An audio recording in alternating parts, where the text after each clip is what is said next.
大家好，我是纸杯大叔林义峰。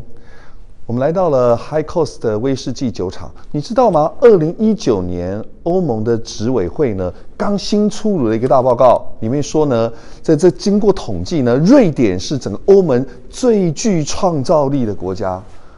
我来到这个酒厂之后呢，我有一样的感受，这个报告真是名副其实。因为整个 High Coast 是我去过全世界这么多的国家、这么多家酒厂里面最具有创造力的一个酒厂。他们这里呢有很多不同的橡木桶，有除了一般威士忌酒厂该有的，像是 Barrel、Butt、Puncheon 或者是 Hosset 的所谓的从这个200公升到500公升的尺寸之外，他们还有130公升的、96公升的、40公升的个别不同的尺寸。他们除了一般人们所理解的欧洲橡木、美国白橡木之外呢，他们还有匈牙利橡木，他们有在地的瑞典在地的橡木，非常的有意思。而且啊，它还有一种特殊的橡木，就是蒙古利橡木。据说蒙古利橡木的品种呢，跟日本引以为傲的水友橡木是一模一样的呢。我们来好好的来探索这家最具创造力的酒厂 High Coast。 Virgin American oak made by the Swedish Cooper. And here's from our Swedish Cooper. He prefers doing cask in Swedish oak. And we have Oloroso sherry cask. Sherry cask we have is Oloroso, but we also buy some here. And we made a chestnut cask with the heads of chestnut, and the body is from ex-bourbon. And we casked a previous held peaty Islay whiskey from the south coast of Islay. A cask that previous contained Jamaica rum. So it's rum for 10 years. And then High Coast Russian oak, both with 100% Russian oak, and we have a body of bourbon and another cask, the heads in Russian oak. And we have Hungarian oak, and Quercus mongolica. I have a lot of interesting why you use the Mongolian cask. Oh, we're using quite a few different oak species. We have in the world about 200 oak species, but it's only about 5-6 that is suitable for maturation. And the most common type is the American oak, of course. Yeah. And we have a couple of European oak species that we use. And I always try to find Mizunara from Japan. That was my goal.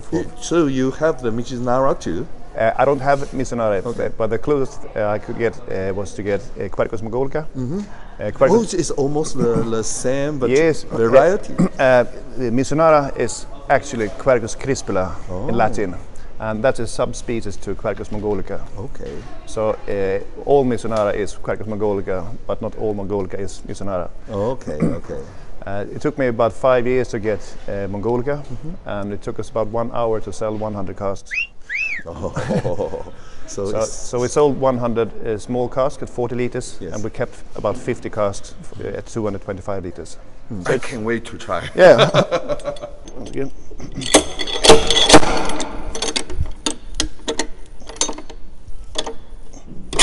Wow, nice.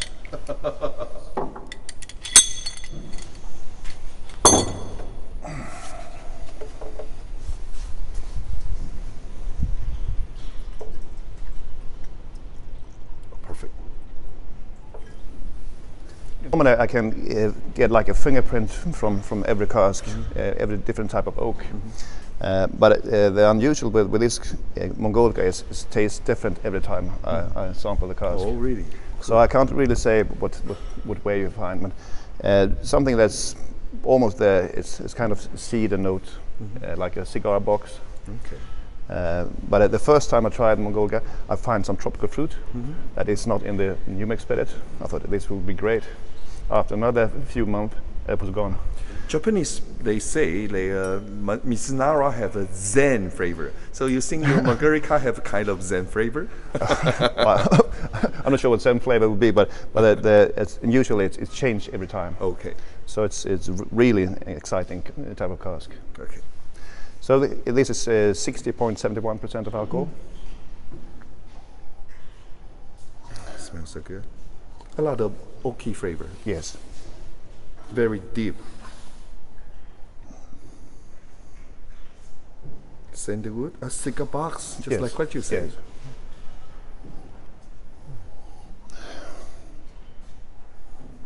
So of these 50 casks, we have different type of filling, mostly unpeated spirit. Some is new mix spirit, and some is mature spirit from bourbon casks. Okay. So we're going to release bottling from these casks this autumn. The fourth and last bottling in our Quercus release. Yes. So we have Swedish oak, Hungarian oak, American oak, and Mongolic oak. So it's different kind of, not just only people say the European oak or American white oak. You have different kind of variety. Yes, two different type of European oak. Okay. So that's just like an educational series to educate our friends what type of flavor you get from different type of oak. Let me try. Yeah, sure. Cheers.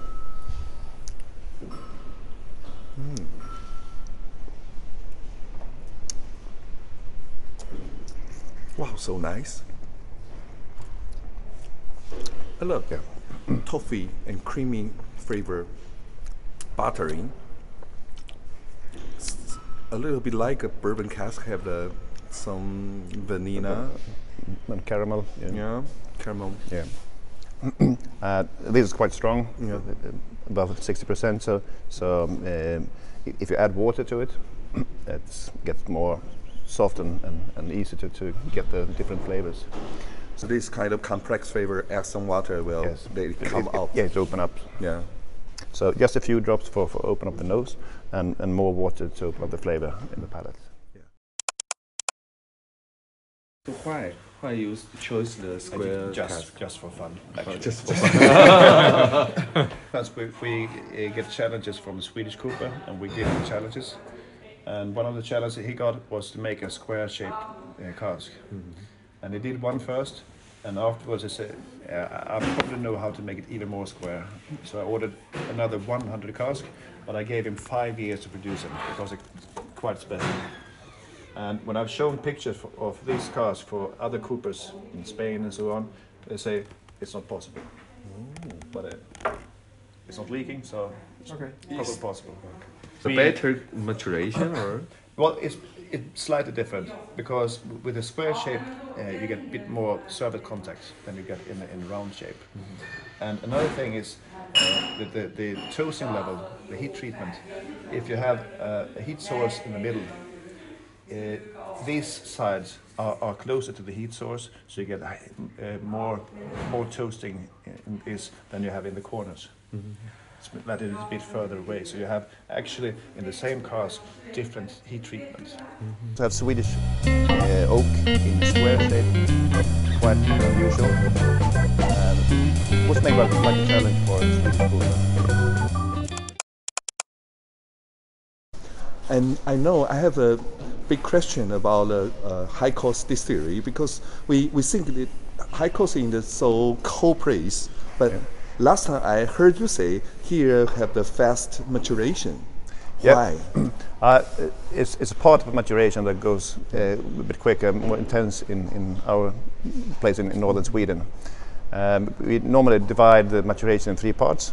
We have the subtractive maturation, that removes unwanted substances from the spirit. It could be unwanted alcohols that would evaporate through the cask. Just like Angie shared. Yes, like Angie shared. And it could also be sulfur, for instance, that will be stuck in the charcoal layer inside the casks. And that you can enhance with smaller casks and fresher casks with a new charcoal layer and so on, and better new make spirit, of course. Yes. And then we have the additive maturation. Additive maturation. And that's when we get things from the cask to the spirit. It could be both flavor or color. So like all the vanillas, coconut,